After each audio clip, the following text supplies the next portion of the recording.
What's happening with the oratories? I believe it is preparing to carry out the death sentence.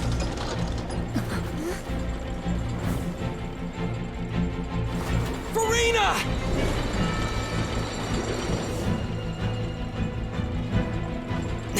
No, I still need answers.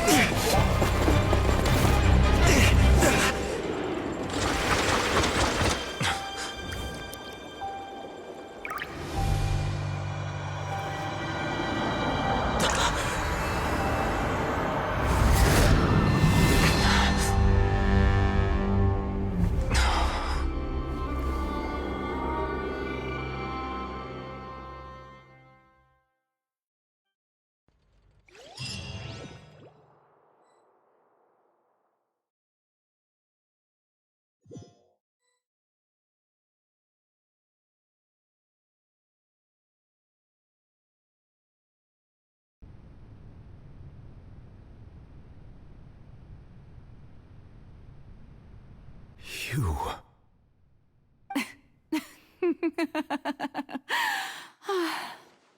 Sorry.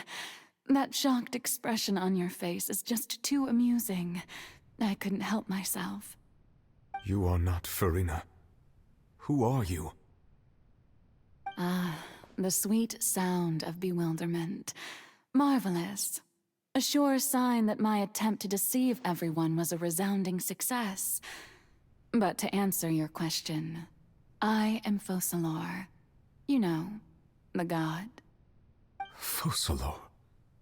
Why did you deceive us? Oh, that wasn't my goal, of course. Goodness, no. But I had to fool everyone else too, if I was to stand any chance of deceiving the heavenly principles. Deceiving the heavenly principles? It's all because of that pernicious prophecy. Dreadful, wasn't it? Everyone doomed to dissolve. Fontaine condemned to be flooded. One was not amused. In fact, one was positively bemused when that problem was thrust upon me by my dearest predecessor. That's the former Hydro Archon Egeria for the uninitiated. It hardly gets more disastrous than a preordained national catastrophe, now does it? She knew full well that the prophecy would surely come to pass. And as one of the seven, she also knew full well that one defies the heavenly principles at one's peril. So yes, as you have no doubt surmised, it was a rather impossible situation that I found myself in. I spent a terribly long time mulling it over, alone on the ocean floor. And I was almost growing barnacles by the time I finally realized there was only one possible solution to this confounding conundrum. I had to outwit the heavenly principles, allow the prophecy to be fulfilled, ostensibly at least, while saving everyone at the same time. I'm a genius, I know. I can only assume that's why Egeria chose me as her successor. Although, looking back now, it was hardly the inheritance one dreams of. Between the task of saving the nation, the quotidian duties of the Hydro Archon, and not to mention the original sin of creating a new race of humans, I dare say she left me quite a colossal mess to clean up. But one can only play the hand one is dealt.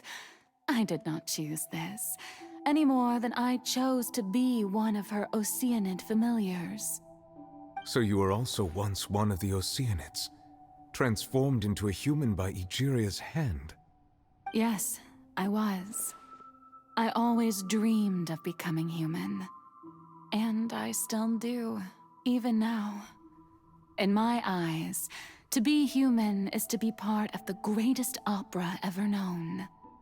After becoming a god, I separated my divinity from my body and spirit, leaving behind only a self that was as naive and bewildered as my past self on her first day as a human being. The me you see before you now is that divinity. And the human counterpart I left behind, I named Farina. She could feel joy, sorrow, and everything in between. She could be as vain and conceited, or as meek and vulnerable as she wished.